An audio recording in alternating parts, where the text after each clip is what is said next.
ensi yonna okubanga emutegeera. N'olwekyo neebaza Katonda kiddeewo atuukidde okufiira mu bulamu bw'ensi nga kituufu teyali ayagaza obulamu bwe ng'akituuseeko.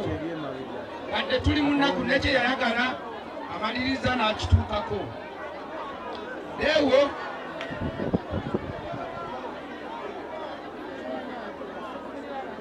embeera ze fenga baganda be tubadde tukwatagana bulungi, tubadde tetulina mitaawaana gonna feneddeewo.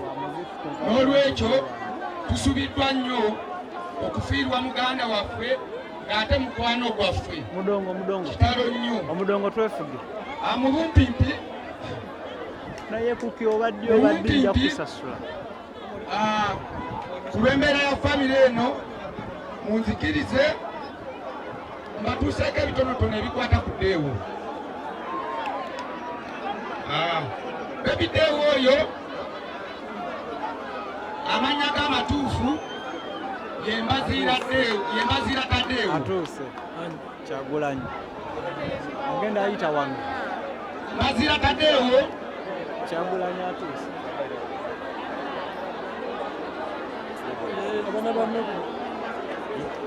Mbaziira Taddeewo yazaalibwa nga 2 Ogw'omwenda 1986 era nga yazaalibwa wano.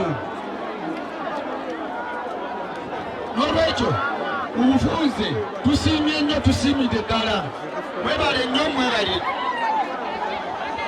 Nga baba Godi ne famire bakyayogera akayogero k'omuliro kyokka Nuupu emaze okuba ng'oyingira mu kaseera kano kulengera Epafrodito aze ne ttiimu ya Nuupu kulengera Epafrodito akayogero k'omuliro abanafu aba Nuupu bayingire kibiina kya National Unity Platform. Bana tusaba tudde mabega, tusaba tukontrolinga omukolo guno basebe ne bannyabo. Omukolo gufa, tusaba tuddeko emabega security muyambeko okuza kyobulamu bwa Ddeewo tuwangadde naye nga Ddeewo yazaalibwa nga 2 Ogw'omwenda 1986 era nga yazaalibwa wano ku kyalo Kigamba. Yazaalibwa taata waffe omulungi ono Mzee Ronald Kaisuka. Ddeewo yasomerako Ntwanga Primary School, n'asomerako ne Katente West, n'asoma senior 1 mpaka we yamala senior 4 emisomo gye n'agikomyawo. Ddeewo yatandika okukola ng'akyali teyayagala nnyo kyalo. Ddeewo yalima sizoni emu yokka n'akoowa enkumbi. N'agenda mu kibuga atandika okweyiya ng'omuntu. Yasookera mu kkanika e Luzira, awo we yava n'atandika okuvuga boodabooda. Yalina abayimbi be yavuganga ku boodabooda be baasinga okumwegombesa ennyo okuyimba. Ebiseera ebyo nange nalinga naye nga nze nkyasoma nga yampeerera. Era oluyimba lwe yasooka okuyimba lwero olwa boodabooda. Ddeewo kwe yatandikira mpaka kati waafiiridde. Ddeewo emirimu gye gyonna gibadde gyetooloolera ku ndongo. Ddeewo tukuze naye naye ng'era bwe waba nnyonnyodde Ddeewo teyali mwangu, nga ne bwe tubeera ku ssomero Ddeewo yasobola okugamba ekintu ate era n'okiraba ekitaali mu baana bonna. Naffe nga tetukiyina baganda be. Nze saamanya nti nno aliva mu Bukatuliki afuna eddiini endala, naye yatuuka n'aŋŋamba nti yafunye akkiririza mu nnono n'obuwangwa era y'eddiini mwafiiridde.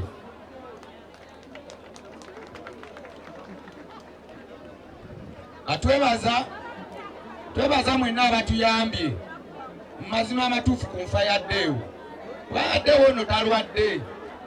nga bwe mbadde mbannyonnyola bankubira essimu ssaawa 3 ku makya nga ŋŋenda kujja kyankya ne baŋŋamba lewo wamma kituufu afudde ne mpakanya amawulire ago bwe nagawakanya ne nkuba ku ssimu ya Deo yennyini bwe nagikubako eyagikwata naŋŋamba nannyini ssimu eno ali Mulago ne mbuuza ali Mulago akolayo ki naŋŋamba mufu atomedde emmotoka atomedde sinotraka naye bamuggyemu nga mufu essimu fe abagiina naye nayo tugijje wansi wa mmotoka awo wentegeerera nti Deo afudde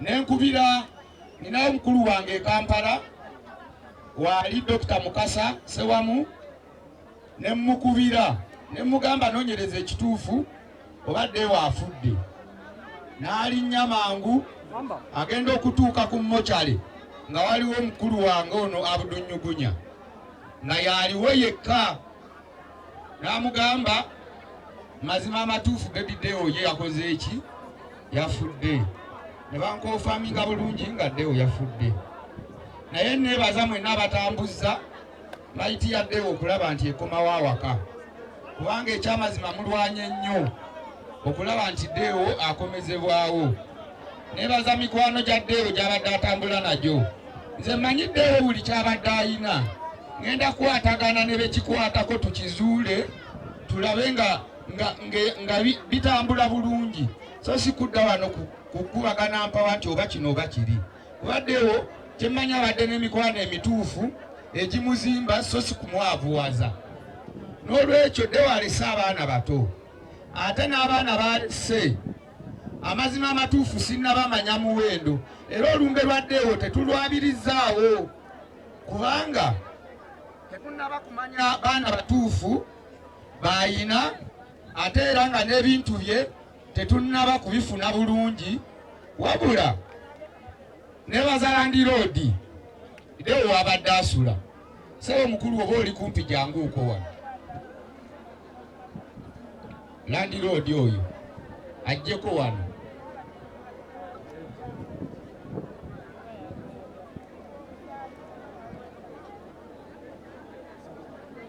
ewaali Landi Road oyo mugenda kumulaba naye mwebaza kubanga Deo nga yakafa kyatwala process yali nnene abaami bano balwana nnyo abudunyugunyo ono yalwana nnyo ku Deo oyo gemazima amatuufu kubanga ye yamusookako ate era nakati yakyamuliko kyova olaba muwulidde agamba ate era yagenda okiggala ye yamusookako ye yamutandika ate era yagenda osembayo naye n'olwekyo Landi Road wuuno omukulu ono mwebaza kubanga yakuumye mukulu wange ebbanga lyonna lyabaddewo naye bwe twafuna amawulire ago twafunamu okukangibwa nti waliwo abalumbye amaka ga Deo wabadde asula ne bamenyawo mu ngeri y'okubba ebintu bye naye Landi Road ono n'ayongerako security kubanga era enju eriko security eri mu geeti ya kikomera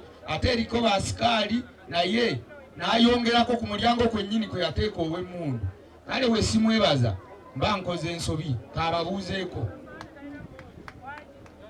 akungubazi bannange kyannaku nnyo nnaku ddala olw'okufiirwako muganda wange Deo genda mu 3 nga mbeera naye nga tuwuliziganya nga tewaliwo mbeera yonna afunye obuzibu obw'enjawulo n'omukyala nze gwe mbadde mmanyi gwabadde abeerako naye kumala emyaka ng'ebiri naye ne bamala ne wabaawo obutakkaanya obwatuukawo era Deo abadde abeera yekka okuggyako ne mukwano gwono badde batera okubeera naye so njagala obakakasa abafamire n'abakungubazi abali wano nti ebintu bya Deo wabadde asula biri seefu wabula ngafuna okutusibwa embeera yaliwo emabega nga ekitegabwa kyakatuukawo waliwo abaali baagala okujja okwagala okumenya bayingire naye njagala obakakasa ti ebintu gyebiri biri seefu era security teyeeyongeddeko nga bwe bagambye mbasaba tekabatantala okugendayo eri ojja kubibwa bwereere wabula era nsaba abafamire saako n'emikwano gye titujja kufuna olunaku lwetujja okukola enteekateeka mbanirize tulabe enkola gyetugenda okukolamu okulaba nga mpaayo ebintu byaddeewo ennyumba eggulibwe mu lujjudde kubanga wabadde asula waliwo security kamera weeziri tewalina kimu nekimu kisobola kufulumwawo nga ab'obuyinza bonna tebaliiwo osi kyengera natuukayo nenjogera n'abapoliisi abadde abalina essimu ze era enteekateeka eziriwo nti tuliize lunaku lwokka otunasalawo nga famire okulaba nti enteekateeka zonna zikolebwa bulungi. Omukulu ono gwentambudde naye yewa defense ku kyalo Deo wabadde asula era abapangisa olwatuukawo nina okbanjulira abakakiiko. Omukulu ono ye defense era y'omu kubanyambako okulaba nti security eri tight. So mwebale ennyumba liddala mwenna byemukoze okulaba nga muganda waffe ono tumwerekera. Njagala okubagamba Deo tebabagamba nti oba ennyumba ye abanjibwa. Deo simubanja sente za rent, simubanja era settlement efulumayo ebintu bye biri safe, simubanja era esawo yonna byagalidde ofulumibwamu tegezebwe bifulume bulungi. So mwebale nnyo mwebalire ddala olw'okubeera nga tuwerekedde muganda waffe. Kubanga mazima amatuufu omuntu wamala okufa ebintu mugenda obinoonya nga tebikyalabika. Nsaba mukulu wange sewamu sewante mukasa wooli jangu ffe famire tuveewo mulundi gumu kubanga bankuyise naye nga toliiwo. Bw'oba oli kumpi jangu tuveewo mulundi gumu. Nyakujjako omutwe anga gwe gunda wani kati amubufunze buno bwe bubaka bwa muzeeyi. Muzeeyi atuuse okwebaza kwe eri mwenna abayambye Deo kuba nti atuuka wano. N'abeebaza mwenna buli alina kyakoze okuva Deo lwe yafudde. Mwebale nnyo mwebalire ddala. Talina bigambo bingi naye ekikulu kyakwebaza.